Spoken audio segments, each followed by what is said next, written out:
आजकल बहुत से लोग झूठ मूठ लंबी चौड़ी आयु बताने लग जाते हैं। बोले इनकी उम्र कितनी है, लोग कहते 250 साल की उम्र है। अच्छा 250 साल की, तो हमने सोचा कि चलो 250 साल की उम्र है तो महाराज तो उनके पास रहते ही हैं, महाराज से पूछ लें कि क्या सही में उनकी 250 वर्ष की आयु है। हमने महाराज से पूछा, कहो महाराज वस्तुतः उनकी 250 वर्ष की आयु है। अरे महाराज जी आप क्या पूछ रहे हो, 250 साल से तो मैं उनको ऐसे ही देख रहा हूँ।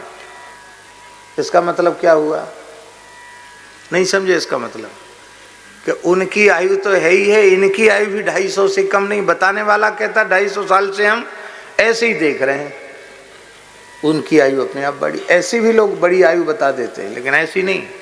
वस्तुतः उनकी 1400 वर्ष की आयु थी। वे महान हठ योगी थे और वे योग बल से आयु बढ़ाते थे। आप में यदि सामर्थ्य हो तो आपकी भी आयु बढ़ सकती है। हम गणित पढ़े नहीं है, गणित आप लोग पढ़े हो तो हिसाब लगा लेना। 1 मिनट कुंभक में प्राण वायु को रोकने से 12 मिनट की आयु बढ़ जाती है। कितने मिनट की आयु? 1 मिनट कुंभक में आपने प्राण वायु रोकी प्राणायाम के समय, तो 1 मिनट के कुंभक में 12 मिनट की आयु बढ़ जाती है। ठीक है। अब मान लो कोई किसी को ऐसा अभ्यास हो गया कि उसने 1 घंटे प्राणवायु रोक ली कुंभक में, तो अब आप हिसाब जोड़ के बताओ, 1 मिनट में रोकी तो 12 मिनट आयु बढ़ी, और 60 मिनट रोकी तो 60 का 12 गुणा कर दो, यही होगा कि नहीं? कितना हुआ है? 720 के घंटा निकालो, कितने हुए? 12 घंटा हो गए। अच्छा अब मान लो किसी ने 12 घंटे की प्राणवायु रोक ली तो, और 24 घंटे की रोक ली तो, और मान लो महीना भर उसी स्थिति में प्राणवायु रोक कर बैठा रहा तो, और साल भर रोक कर बैठा रहा तो, अब हिसाब लगाते चले जाओ कितनी आयु बढ़ेगी। तो प्राणायाम चढ़ा चढ़ा करके आयु को बढ़ा दिया था। आए हुए काल को लौटा देते हैं महात्मा। आंख मूंद कर फोटो खिंचाने वाले योगी नहीं, वस्तुतः योगी हो।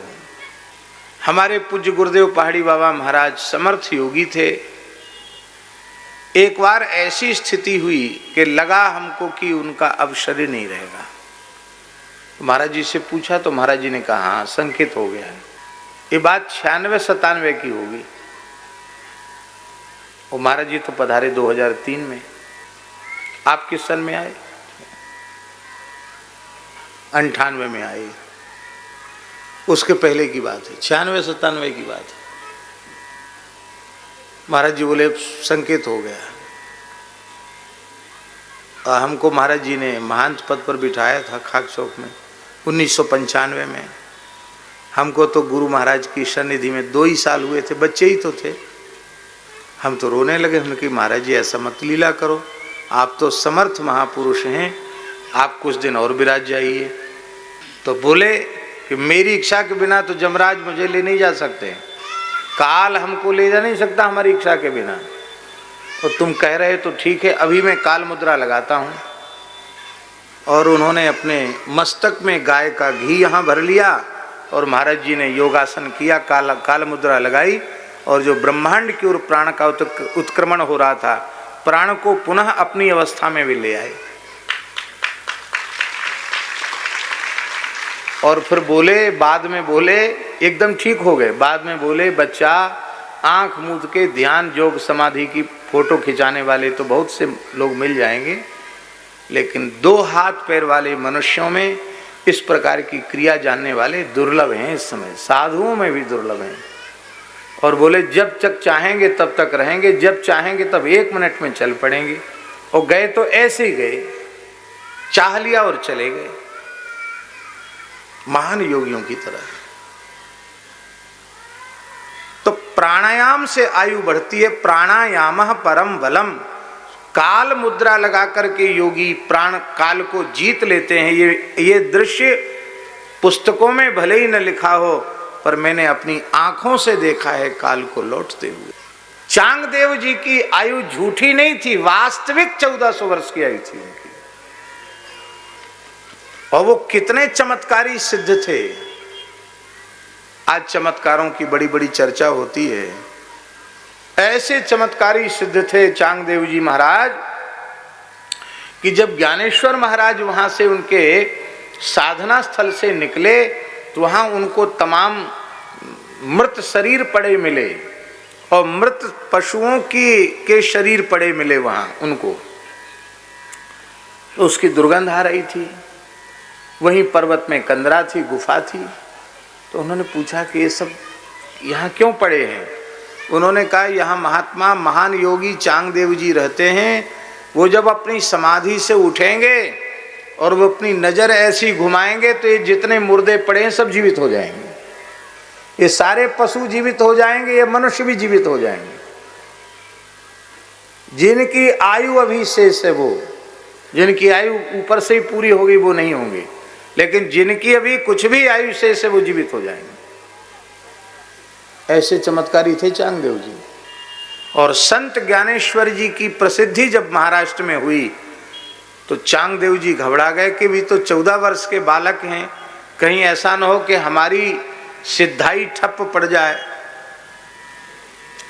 पूर्ण ज्ञानी जो होते हैं, पूर्ण भक्त जो होते हैं, उनमें मात्सर्य दोष नहीं होता है, किंतु जिनका ज्ञान और भक्ति पूर्ण नहीं है वे मात्सर्य दोष से युक्त ही होते हैं, मुक्त नहीं हो सकते। दूसरों के उत्कर्ष को देखकर मन में ईर्ष्या उत्पन्न होना, इसी को कहते हैं मात्सर्य। तो चांगदेव जी ने सोचा कि अपनी सिद्धि बल से उस बालक को नियंत्रित करें। अपने अपने योग संकल्प से उन्होंने जंगली शेर को, बबर शेर को, ध्यान से सुनो भाई, जंगली बबर शेर को उन्होंने योग बल से आकृष्ट किया और उस बबर शेर की पीठ पर सवार हो गए। भयंकर काले विषधर नाग का कोड़ा हाथ में लिया और दिगंबर महान योगी महान सिद्ध चांगदेव महाराज शेर पर बैठकर हजारों शिष्यों के साथ, चांगदेव महाराज की जय, गुरु महाराज की जय, सिद्ध सम्राट की जय, योगी सम्राट की जय, बड़े गाजे वाजे से वहाँ से चले आलिंदी की ओर और सूचना भेजी कि महान योगीराज चांगदेव जी आपसे मिलने आ रहे हैं। तो पहले पत्र भेजा, कागज कोरा था। कोरा कागज इसलिए भेज दिया कि चांगदेव जी यही निश्चित नहीं कर पाए कि हम दंडोत लिखें, प्रणाम लिखें, क्या आशीर्वाद लिखें। कहीं हमसे सिद्धि में बहुत बड़े हुए और हमने उनको आशीर्वाद लिख दिया तो भी अनुचित होगा, और मान लो हमसे बहुत छोटे हैं, हमने दंडवत प्रणाम लिख दिया तो भी अनुचित होगा। कहाँ 14 वर्ष का बालक, कहाँ 1400 साल का योगी। तो जब शुरुआत में ही लिखना मुश्किल है तो आगे क्या लिखें। तो कोरा कागज भेज दिया। ज्ञानेश्वर जी ने हाथ में लिया तो मुक्ताबाई ने कहा कि दादा इसमें तो कुछ नहीं लिखा है। तो हंसकर ज्ञानेश्वर जी ने कहा 1400 वर्ष का योगी अभी भी कोरा ही है, माने इस पर न ज्ञान का रंग चढ़ा न भक्ति का रंग चढ़ा, केवल सिद्धियों के और चक्र में फंसा हुआ है। तो बोले इस पर कृपा करो। तब 65 छंद ज्ञानेश्वर जी ने उस कोरे कागज पर लिखे, जिसको ज्ञानदेव चांगदेव 65 ही कहा जाता है।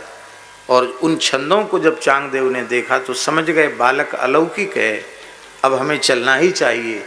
शेर पर बैठकर चले और जब आलिंदी के निकट पहुँचे अपने शिष्यों से कहा खबर कर दो कि योगीराज चांगदेव आ रहे हैं। जैसे ही सूचना किया तब निवृत्तिनाथ जी ने कहा ज्ञानेश्वर हम लोगों को भी उनकी अगवानी करनी चाहिए, इतने बड़े संत हैं तो अगवानी करनी चाहिए।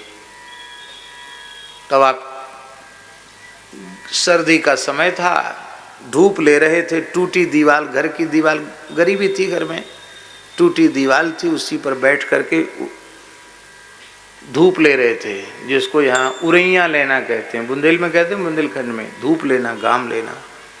ज्ञानेश्वर जी ने दीवाल से कहा कि संत आए हैं, चलो भाई अगवानी करने। दीवाल चल पड़ी।